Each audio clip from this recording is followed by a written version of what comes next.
at 6. Coast Guard officials in Massachusetts searching for a small plane they believe went missing off the coast of Cape Cod. Officials say the crew of a four-seater airplane just can't get into a true winter pattern. Several 40-degree temperatures in a row. Yeah, the spring weather will be back. What season is this?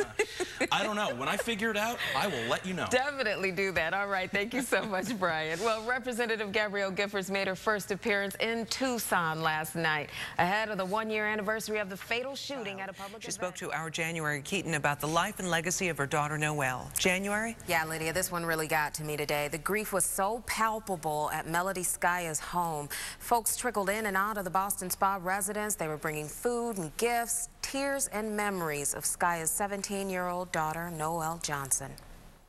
A humble shrine dedicated and fell from the lift to the ground below. Safety inspectors visited the ski area on Thursday. Well, Albany police responded to a call between 1st and 2nd Streets about a large group of teens throwing bottles, garbage cans, and plants into the street around 11:30 last night. Shortly after, 2 Albany police cars down the street housing the fleet of buses. We knocked. Did you lock me out?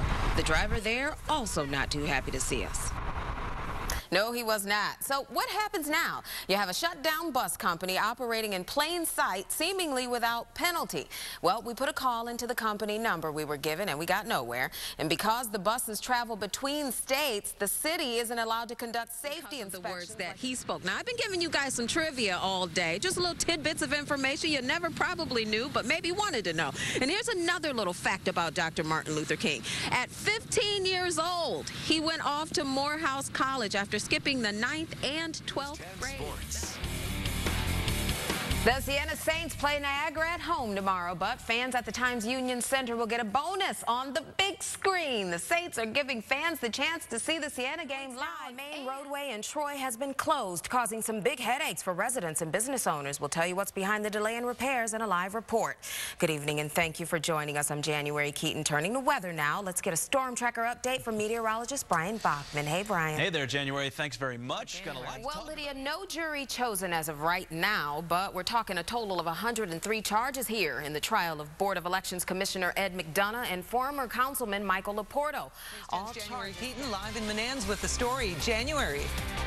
Yeah, Mark, you know, normally I try not to get emotionally invested in the stories I do, but I couldn't help myself today. Nearly brought to tears down here at the Mohawk Hudson Humane Society. These little babies, 11 of the 26 dogs rescued from a deplorable Valley Falls home, are homemade bread out front, symbolic of their break bread, not shale stance. In a ceremony last week, Governor Cuomo said he's waiting until the State Department of Environmental Conservation determines whether to allow fracking before he makes a decision. January Keaton, News 10. Thank you, January. All right, thank you so much, Brian. A disaster at sea claimed at least 3 lives when a cruise ship capsized off the coast of Italy. Dozens are still unaccounted for, but tonight, a ray of hope. 2 people found alive in a cabin on a lower deck. The pair is reported to be an Asian couple. They were trapped over 30 hours. ABC's Lama Hassan is in Italy with the story. Tonight, a miraculous